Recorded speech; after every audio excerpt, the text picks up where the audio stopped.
Hello, my name is Adrian Goldberg and welcome to the Byline Times podcast. This time catching up with Zarina Zabrisky in Ukraine. As we'll hear, that's not an easy thing to do. In response to being pushed out of Kherson, Russia has attacked Ukraine's energy infrastructure, causing widespread power cuts.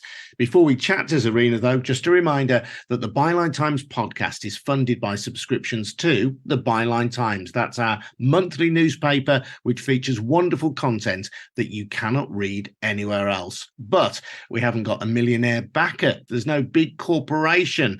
We rely on ordinary readers and listeners like you to support our fearless independent journalism. Find out how to subscribe over at bylinetimes.com. Subscriptions cost from as little as £3 a month. So please, if you can, do support our work. More details at bylinetimes.com. Let's welcome then Zarina Zabrisky, who is in Ukraine, in a cafe. Where exactly are you, Zarina? Which city are you in? Hi, Adrian. It's so nice to hear from you. I know we didn't speak for a while because I was traveling and then later was trying to find the connection because it's not that easy anymore. So currently I am talking to you from Odessa. And Zarina, I know that you've been in Kherson, which is the city in the south of the country, which was liberated from Russia. That was an amazing victory, but things have started to come to light now about the Russian occupation of the city, including allegations of torture. Yes, Adrian, it's quite a story. In fact, the Russians have retreated from Kherson on November 11th. They have left after much speculation on what's going to happen there, and they were not able to stand a battle because in a very sly military maneuver, the Ukrainian militaries were targeting the logistics warehouses and bases of the Russian troops. And then eventually they had no resources to fight back and just had to leave. So there were not as many losses on the Ukrainian side or on the Russian side as could have happened. And it was quite a task for the Kremlin to justify this retreat, because important to know here, Adrian, that Kherson was the only major city that the Russians were able to capture in the very beginning of the war and through the course of this unprovoked and illegal aggression of the Russian Federation and Ukraine. So within the first 3 or 4 days, Kherson was captured by the Russian troops and was under the occupation for more than 8 months, almost 9 months. And it also has an important strategic significance because it is basically the base from which the Russian commandment headquarters were going to move to Mykolaiv, which they targeted really intensely with their daily bombardments. And from there, the plan was to move to the seaport of Odessa and even to Transnistria in Moldova, of which we will speak in a few moments as well. So none of this happened, as you can see, because in the move of a goodwill, which has become a meme and a joke in the Ukrainian information space, the Russians moved their troops and they gave a reason for the Russian population that move was to save the lives of the Russian soldiers, because the Ukrainians were going to run a number of provocations and it was dangerous for the civilians and for the Russian military in the area. But since the Russians retreated, there have been detention centers uncovered in 4 buildings that the Russian forces used, and there have been suggestions of implements of torture having been found there, rubber batons, a wooden bat, the mechanism for delivering electric shocks, for example, to prisoners. That is correct, Adrian. And I have been on the site of 2 of these torture sites. One of the prosecutor's office in Kherson, and spoke to a number of people who were tortured. I'm actually right now writing somewhat a bigger article for the Byline Times, which you should check in if you're interested, coming up within the next week or so. More of a study of use of torture as the strategy of the Kremlin. It's a policy, not just a fluke and not just sadistic tendencies of one or two or several Russian military, because the patterns that are being revealed and the torture modes that are being used are the same in different districts, regions, and territories liberated in Ukraine. I have been, and I believe we spoke about that, and there's an article on the Byline Times website already. You can check it out on the use of torture in the Kharkiv liberated area by Izum and Kazachia Lopan, where I visited about a month or two ago. So I spoke to several people, at least 3 gentlemen who were tortured by the Russians in different spots. Usually it is a basement, and they are being kidnapped with a bag on their heads. Usually it's in the middle of the night. And then they're kept there. Often there are cages that are being built there, although not every time. And they're using certain modes of torture that everybody confirms are the same. And these people were not friends. They didn't know each other. I spoke to them in different districts of Kherson at 2 different occasions. And what is a more alarming and disturbing even revelation, Adrian, it came up yesterday in The Guardian. And I've chosen not to cover it because I just didn't have it in me. I'm already working on the big torture piece, which is a follow-up. But there were reports of the use of the city dump for burning of the bodies, for burning of corpses that people had related to me. I have audio recordings, and The Guardian did follow up, and they published a big article about that. So I confirm this record. It is true, and many citizens could feel the smell of burned flesh and hair, unfortunately, coming from the dump. It's very, very grim stuff, isn't it? What is the situation in terms of power supplies and daily life now in Odessa? Because obviously the Russians haven't gone away. Even in Kherson, they're just the other side of the Dnipro River from the city. And it's as though they're punishing Ukraine now for the audacity to have forced them out of Kherson. Well, exactly so. The residents of Kherson are left without power, water, heat, you name it, internet connection. Basically, they have nothing. Nevertheless, the spirit is so high. I can tell you, Adrian, just being there on Monday, November 14th, when Zelensky visited, and I got lucky enough to stand very close to him at the press conference, and there's a video. You can check out the video and the interviews on the channel that I run with my Ukrainian colleagues. It's called EBT News on YouTube. It's a new channel, and there's a lot of material there that doesn't make way to other media, because I work with Ukrainian journalists and fixers. It's very unique. So I interviewed a lot of residents of Kherson who came to the main square to celebrate their liberty, their freedom, and the feeling of exhilaration, of the way they describe freedom, the way they can feel the smell of freedom is unbelievable. So many people cried. I cried too. I was interviewing these people and I was crying. You can watch it. We finally managed to put together a piece, even though our crew is working without power at home. So we have to run around Odessa and Lviv looking for places that would let us use their power outlets and internet source.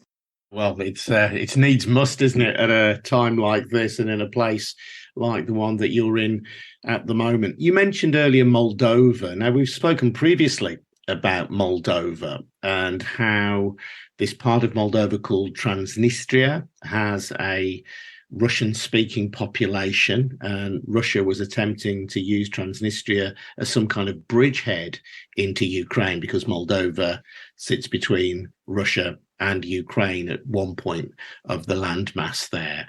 And Moldova overall as a nation is pro-Europe. It wants to support as best it can the defense of Ukraine. It doesn't want to side with Russia, and it's being punished for that now.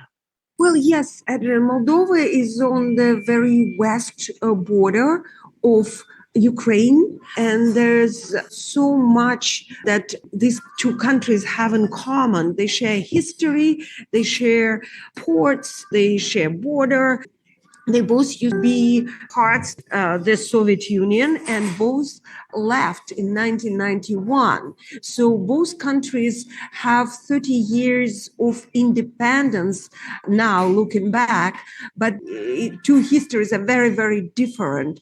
And Moldova has traditionally been playing with the Kremlin because it is dependent completely on the gas and on the energy supplies from the Russian Federation. And for that, Transnistria plays a major role because it is an Russian enclave within Moldova. It's tiny and it's extremely pro-Russian. They are supplied by the Russian gas, by Gazprom, at ridiculous prices, basically for free.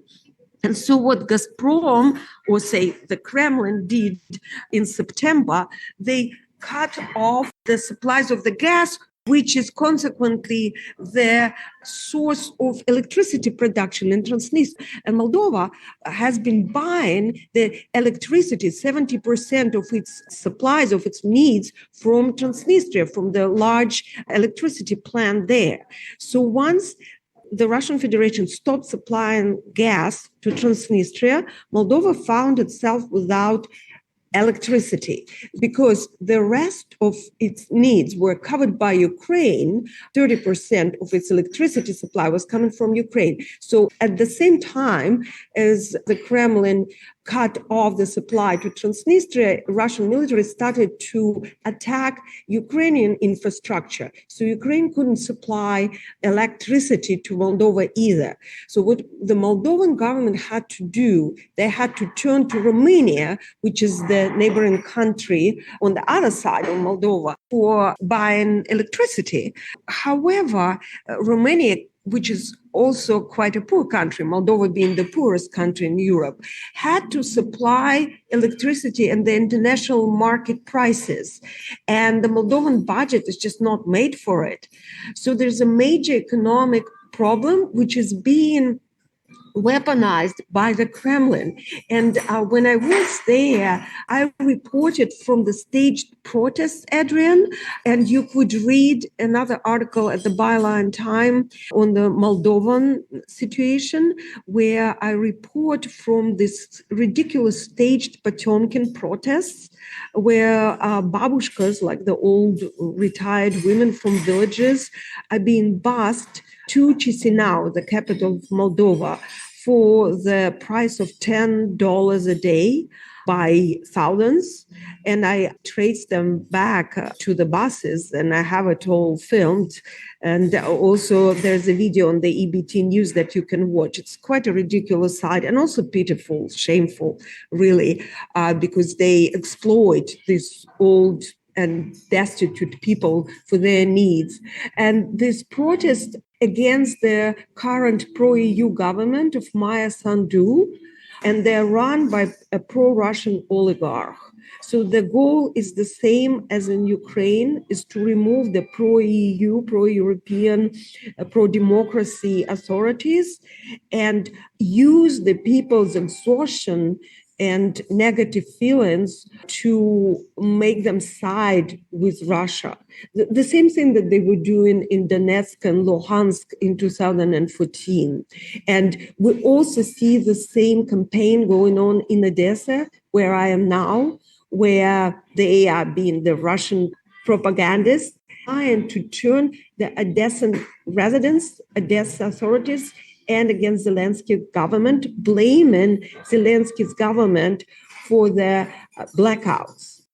Russian propaganda continues then in real time on the ground, and as we know, through the internet as well, the information war, which we've discussed with you and with our colleague in the United States, Heidi Kuda, the radicalized part as well. This is a war being fought on many, many fronts.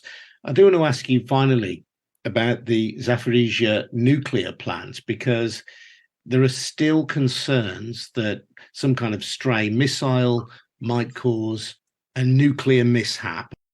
Yes, Adrian, and we did speak about that, in fact, and I wrote a number of articles for the Byline Times and for Euromaidan Press, and we spoke about that because, again, we are talking about the hybrid war. It's really important to have the big picture in mind, and this is, by the way, why I love working with you and with Byline Times, the newspaper, and Heidi Kuda, Radicalized podcast, because these outlets do have this major picture, political landscape in mind.